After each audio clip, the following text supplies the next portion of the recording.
My name is Deanna Macaulay and I've been a glass artist here in Calgary for 4 years. My style for my glasswork is a combination of a number of different processes. I utilize the kiln work at home, I utilize glass blowing, which I work out of a studio in Canmore, and I kind of combine all of the different processes to make my final pieces. They involve a lot of organic glass, so what I mean kind of by organic glass is really natural colorings, natural textures, natural patterning, and then I'll incorporate those into a final piece. The creative style, I would say, is fairly impulsive. I'm one of those oddball artists where we're kind of promoted to sit down and draw and kind of figure out our ideas that we want to do and how we want to finish it and the final process. And I've always been one that has never done that. I don't sit down and draw it out. I have something in my mind and I go from what I see in my head and then I'm able to create it. There's kind of a mystery surrounding the medium and I kind of like that part of it. And I kind of like the fact also that it's a little bit labor intensive. You can be really meticulous with it. You can also be really quick with it depending on what type of style that you're doing and what you're trying to achieve. And I kind of like both processes. It kind of depends on the mood that day.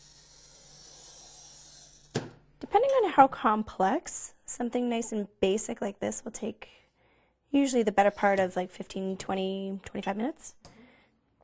They don't take too long to make. The kiln process is quite a bit longer.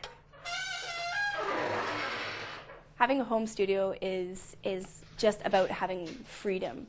You get to come and work when you want to. You can put all your supplies kind of where you want to, and if you're right in the middle of something and you need to leave, then you can go and come back and nothing gets disrupted.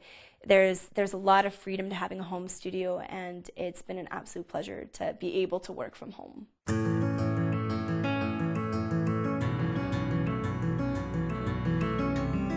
Some of the pieces that I have are functional platters, so I have larger dishes that are either bowls or plates or platters or anything, kind of functional houseware.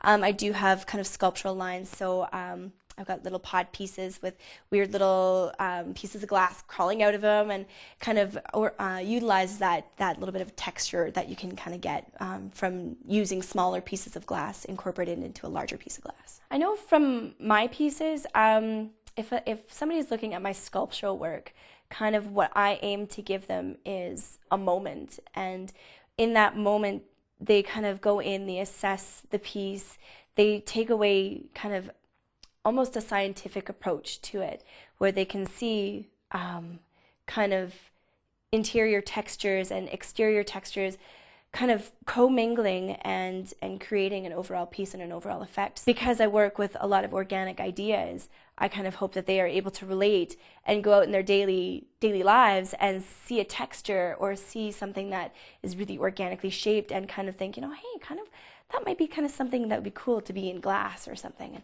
and kind of build it up that way, because that's kind of how I got started. The growth process is huge, because not only do you learn about what you want to make, you learn how to talk about it, you learn how to showcase it, you learn how to present it, you learn the artists behind maybe some of the influences that you didn't even know were there. So the process and the learning curve is quite substantial from growing as an artist, and I'm still learning things now, and I'm sure I'll still be learning things 25 years down the road.